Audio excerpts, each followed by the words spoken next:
Vamos a comenzar diciendo algo que es falso.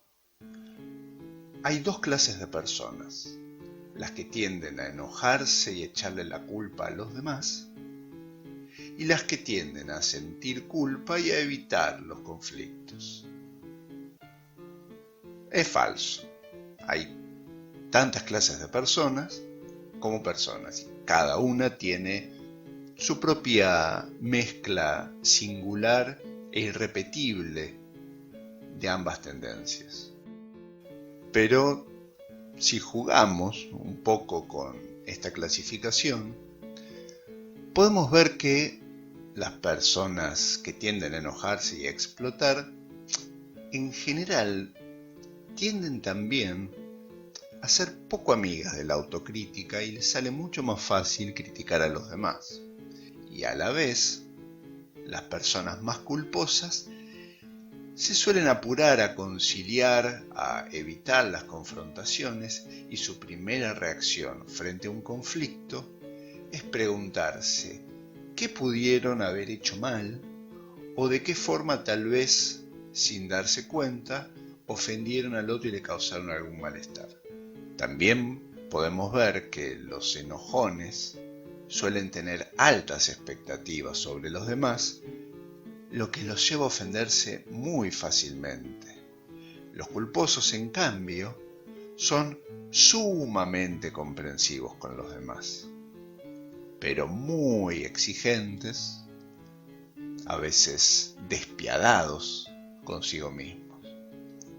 Las personas enojonas tienden a protestar ante las contradicciones, las falencias, las carencias de los diversos grupos de los que forman parte, ya sea su trabajo, su grupo de amigos o su sistema familiar. Dijeron que la próxima nos reuníamos en casa y otra vez están haciendo la reunión en lo de fulanito. Dice que prefiere que no nos veamos por la pandemia, pero con su hermano sí se reúne. Para aumentarnos no tiene plata, pero gasta un montón en sillas nuevas. Las personas culposas tampoco se llevan bien con las fallas e inconsistencias de los grupos a los que pertenecen, pero ante ellas reaccionan intentando compensarlas, haciéndose cargo y haciendo más de lo que le corresponde para intentar tapar los agujeros de los demás. Y se ve que mi casa no les resulta tan cómoda, no sé, tal vez debería comprar sillones nuevos. Y tal vez prefiere no verme porque yo salgo mucho a la calle, ¿no? ¿No debería guardarme un poco, así se siente más seguro? Bueno, qué sé yo, voy a tratar de producir más, así por ahí la empresa tiene más plata y nos puede aumentar.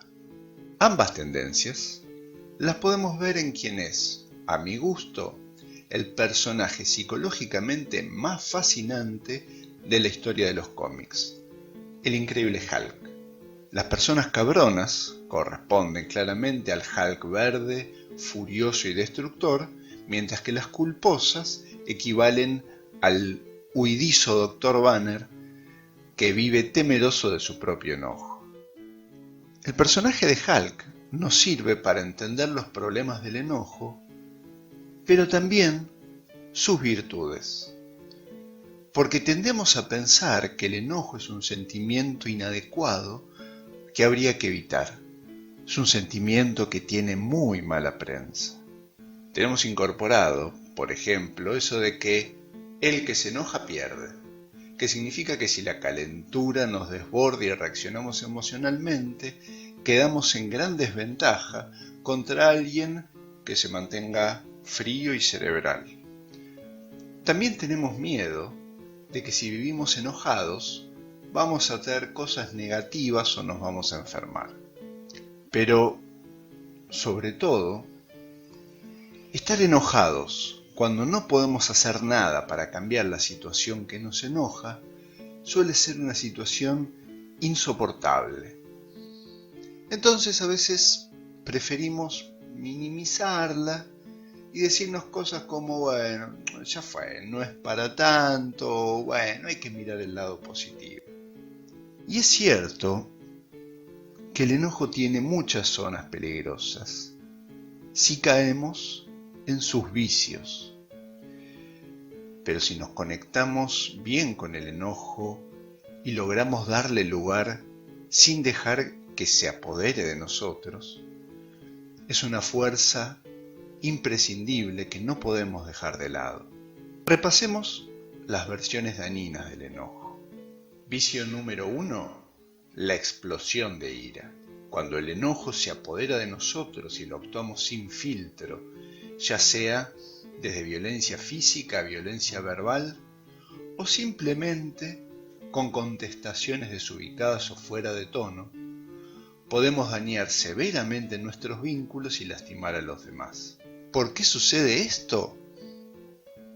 Porque nos apuramos, porque nos falta la pausa para reconocer el enojo y elaborarlo un poco, porque no nos detenemos a darnos cuenta de que somos nosotros quienes siempre tendemos a ver en cualquier diferencia, en cualquier desencuentro, en cualquier conflicto, una ofensa o una amenaza para nuestro orgullo. Porque no revisamos nuestra forma de ver el mundo, nuestra expectativa idealizada sobre los demás, nuestra mirada también idealizada sobre la justicia, y nos cuesta ver que los demás son seres humanos que a partir de sus inseguridades, de sus limitaciones, pueden efectivamente llegar a actuar de forma injusta o miserable, sino que vemos gente que se burla de nosotros, que nos intenta tomar de pelotudos, que nos quiere pasar por arriba, y eso es algo que... No, señor, yo no voy a dejar que suceda. Vicio número 2, la acumulación de ira.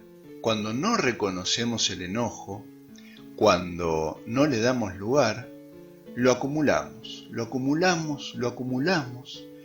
y terminamos explotando, como en el caso anterior, o peor aún, nos termina explotando en el cuerpo. ¿Por qué sucede esto? Porque al reprimir y desmentir el enojo, no lo podemos usar como fuerza para poner límites a las situaciones que nos enojan. Vicio número 3, el resentimiento. Cuando el enojo se almacena durante años y lo vamos alimentando, nos llenamos de un rencor podrido, estancado, un odio vengativo hacia la vida. ¿Por qué sucede esto? Porque en vez de darle al enojo solamente el lugar que necesitamos para elaborarlo, para poner límites, directamente le construimos un altar, nos aferramos a él y nos identificamos como víctimas, tomando seguramente alguna situación en la que efectivamente pudimos haber sido víctima, pero nunca salimos de ahí. Nos enamoramos del enojo y nos quedamos agarraditos, regodeándonos en ese sufrir. Vicio número 4, el automaltrato. Cuando nos enojamos con nosotros mismos, usamos nuestros errores o defectos, reales o exagerados, para flagelarnos con autorreproches crueles y sádicos. ¿Por qué sucede esto? Generalmente por reprimir y no reconocer nuestro enojo hacia otros. Entonces, esa agresividad solo encuentra salida desquitándonos con la única persona a la que no nos da culpa maltratar, nosotros mismos. Y si lo queremos hacer bien, le podemos además agregar algunas conductas autodestructivas que nos van a dar más argumentos para después darnos con un caño. Atracones de comida, no esos excesos tentadores que nos dan placer en el momento y que después nos arrepentimos, decimos, uy, ¿qué hice? Sino esos que en el momento ya nos damos cuenta que tienen ese inconfundible gustito autodegradación. Y también todo lo que nos ayude a sentirnos la peor mierda, recaídas en sustancias, abandonos de proyectos, etc. Vicio número 5, miedo o cobardía. El miedo al conflicto o a que el otro piense mal de mí también suele ser en el fondo un problema de mala circulación de la ira. ¿Por qué? Porque a lo que le tenemos verdaderamente miedo es a nuestro propio enojo. Y por eso evitamos las situaciones que podrían hacernos engranar. Lo podemos llamar complejo de Hulk, porque eso es lo que le sucedía al Dr. Banner, que evitaba toda confrontación y los demás pensaban que era un cobarde. La diferencia es que él sí sabía que no le tenía miedo a los demás, sino a su propio enojo y sobre todo a perder el control. Vicio número 6. Impotencia. Cuando nos desesperamos ante una situación injusta o que no podemos modificar, a veces nos llenamos de una rabia que nos hace sentir pequeñitos, frágiles, desvalidos, incapaces de defendernos. ¿Por qué sucede esto? Porque la impotencia es un enojo infantil. Y entonces, como pensamos, sentimos y actuamos como cuando éramos niños, no ponemos límites, sino que los pedimos. No es lo mismo decir basta, informándole al otro nuestra postura, que decir basta como súplica para que el otro nos entienda y sea justo con nosotros. Y como es un enojo infantil, tampoco tenemos la templanza para reconocer y tolerar que a veces la vida incluye situaciones injustas que no podemos cambiar. Pero Hulk también nos enseña la salida. En las últimas películas de los Vengadores nos encontramos a un Hulk que ya logró resolver su eterno conflicto. Ya no se pelea con el enojo, no lo busca evitar, no lo busca reprimir, sino que lo asumió, lo reconoció y convive con él.